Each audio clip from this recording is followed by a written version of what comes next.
నమస్తే, welcome to weekend analysis. పార్లమెంట్లో నిర్మలమ్మ మాటల పరమార్థం ఏంటి? మిగులు రాష్ట్రం తెలంగాణ అప్పుల ఊబిలో ఎందుకు కూరుకుపోయింది? తెలంగాణ అప్పుల్లో కూరుకుపోకుండా కేంద్రం ఏం చర్యలు చేపట్టింది? మేం చర్యలు చేపట్టినా తెలంగాణ ఊబిలోకి వెళుతూనే ఉందని నిర్మలమ్మ ఎందుకు అంది? నిర్మల వ్యాఖ్యల వెనుక తెలంగాణను భద్రం చేసే కుట్ర ఉందా? కులాల కుంపట్లతో మేలెవరికి కీడెవరికి? ఢిల్లీ ఫలితాల తరువాత దేశంలో జరగబోయే మార్పులేంటి? తాజా రాజకీయ పరిణామాలపై ఏఎన్ఎన్ మహా CEO కంది రామచంద్రారెడ్డి వీకెండ్ అనాలిసిస్.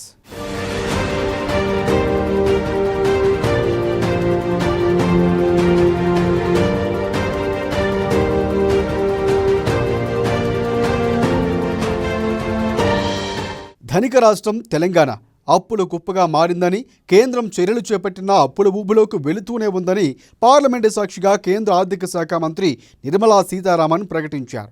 నిర్మలా సీతారామన్ ప్రత్యేక ఉద్దేశంతోనే ఈ ప్రకటన చేశారని తేటతెల్లమవుతోంది.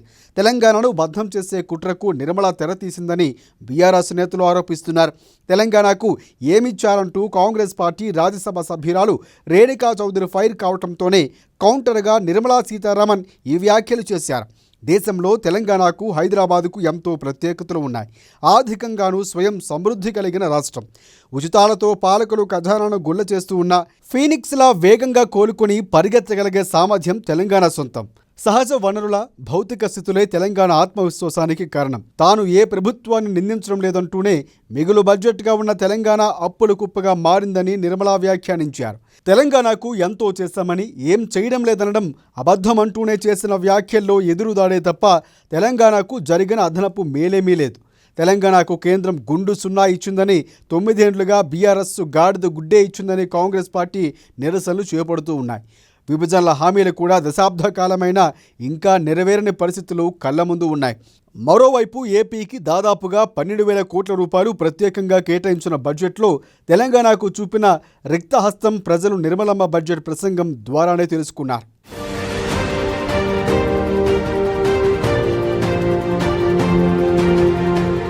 తెలంగాణకు ఉన్న అప్పులెన్ని?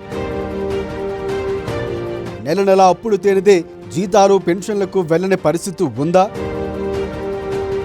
ఆర్థిక పునరుజ్జీవానికి చేపడుతున్న చర్యలేంటి? ఉచితాలతో ప్రజలకు నిజంగా మేలు కలుగుతుందా?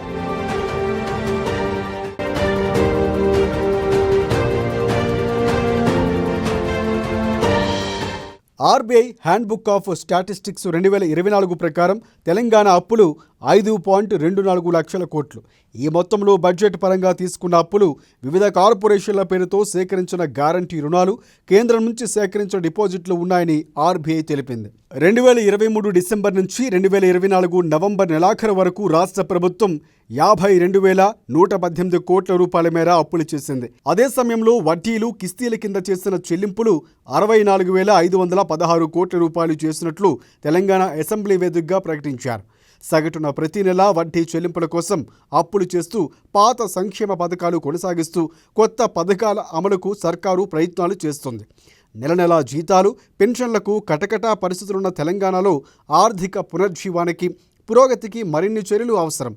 తెలంగాణ లాంటి అద్భుత వాణిజ్య వనరులున్న రాష్ట్రానికి ఇదేమంత పెద్ద కష్టం కాదు.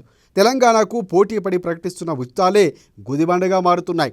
అభివృద్ధి, సంక్షేమ పథకాలు ప్రవేశపెట్టిన ప్రభుత్వాలు భారీ మొత్తంలో అప్పులు చేస్తూ ఉండడంతో ఆ రుణాలు క్రమక్రమంగా పెరుగుతూనే ఉన్నాయి. దీంతో తెలంగాణ రాష్ట్రంలోని ప్రతి పౌరుడిపై భారీగా రుణభారం పెరుగుతోంది. దేశ ప్రగతిలో కీలక పాత్ర పోషిస్తున్న తెలంగాణకు కేంద్రం అవసరమైన స్థాయిలో వెన్నుదన్నుగా నిలవటం లేదు.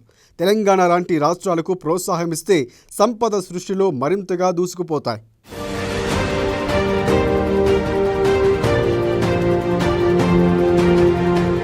తెలంగాణకు కేంద్రం ఇచ్చిందేంటి?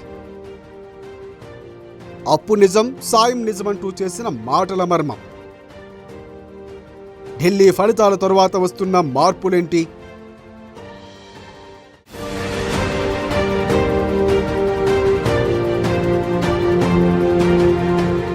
రామగుండం ఎరువుల కర్మాగారం పునరుద్ధరణ, నిజామాబాద్లో పసుపు బోర్డు, వరంగల్లో కాకతీయ మెగా టెక్స్టైల్ పార్కు, మెదక్కు జహీరాబాద్లో ఇండస్ట్రియల్ నోడల్ పాయింటు, ములుగులో సమ్మక్క సారక్క గిరిజన వర్సిటీ, బీబీనగర్లో ఎయిమ్స్ ఆసుపత్రి లాంటివి మంజూరు చేసినట్లు నిర్మలమ్మ రాజ్యసభలో ప్రకటించారు. ఈ ఏడాది తెలంగాణలో రైల్వేకు 5,337 కోట్ల రూపాయలు కేటాయించినట్లు తెలిపారు. దేశంలో రైల్వేకు అత్యధిక ఆదాయం ఇచ్చే రాష్ట్రాల్లో తెలంగాణ ఒకటి. పీఎం ఆవాస్ యోజన పథకంలో పట్టణాల్లో 2 లక్షల ఇళ్లు మంజూరు చేసినట్లు పేర్కొన్నారు. అప్పులు నిజం, సాయం నిజమన్న మాటల పరమార్థం తెలంగాణ వైపు రాజకీయ చూపు కనబడుతోంది. మోదీని మించిన వ్యాపార వ్యూహాలు నిర్మలమ్మ సొంతం. రాబడి తెచ్చే పనులకు తప్ప ఊరికే నిధులు రావు అన్న సూత్రం కేంద్రం పెద్దలు పక్కాగా అమలు చేస్తున్న విషయం 11 ఏళ్లుగా చూస్తున్నదే. తెలంగాణకు విభజన హామీలు ఇంకా పెండింగులోనే ఉన్నాయి. తెలంగాణ గ్రోత్కు కేంద్రం ఇంజన్లా పనిచేయాల్సిన అవసరం ఉంది. గతంలో ప్రభుత్వం కేంద్రంపై పోరాడింది. ప్రస్తుత ప్రభుత్వం నిధుల కోసం వినతులు, సంప్రదింపులు చేస్తోంది. ఢిల్లీ ఫలితాల తర్వాత ఇతర రాష్ట్రాల విషయాల కోసం కేంద్రం బీజం వేయడం ప్రారంభించింది.